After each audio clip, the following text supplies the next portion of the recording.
Andrew's life did matter, and we want everyone to know that. Andrew's life mattered. Andrew's life mattered. Andrew's life mattered. Come on. Andrew's life mattered. Andrew's life mattered. Andrew's life mattered. Andrew's life mattered. Andrew's life mattered. Killer! Shame!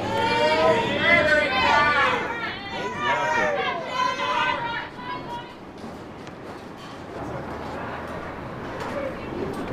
In our current system, it takes us 2 years to find out that it was Constable Doyle that killed him. It took us 2 years to find the partial video footage that came out. We find out from this officer that the recording was meant to record in his car, but he doesn't know what happened with that. We found out from the CCTV operator that those cameras were motion censored, and yet we have no footage of the actual altercation that happened.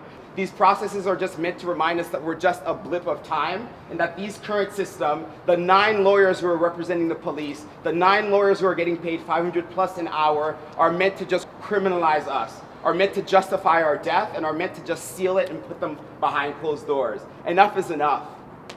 Andrew Loku was a happy person. He was very kind, and he was a family man. And it has been very stressful knowing that he was shot by police, and yet they're giving the story of him being with a hammer and being violent and shooting him to death. I don't think he deserved to die this way. It's wrong. What they did is wrong. And they didn't talk about him being a family man, because he is.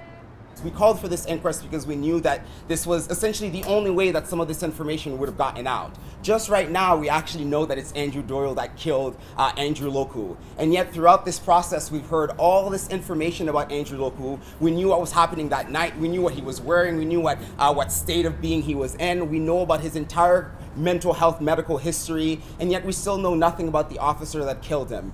We actually want to know more, and we want this officer to be brought to justice. This officer talked about having training when it comes to dealing with people with different mental health issues, yet he did not use any of that training. There was only a few seconds that came in between the officer coming in the building and Andrew's lifeless body being on the ground. Where was that training happening? Where was that de-escalation tactics? I don't think the officer did anything actually to prevent this outcome. In fact, I think the officer went right ahead in less than 10 seconds, saw a man with his arms up, which is the universal sign that says, hey, I'm here, and shot and killed the man. We're back to the same conversations that we've been having about the need to actually be having de-escalation tactics, the need for police officers to see black men not as threats that need to be shot down, but as people, as human beings, as people going through crisis.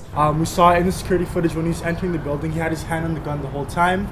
When he saw Andrew right away, he drew his gun. Yet there were other people in that hallway who stood idly by as if there's nothing happening, because they know it's not that serious of a situation. Yet when this officer came in, he drew his gun right away. Why is he so high-strung this whole time?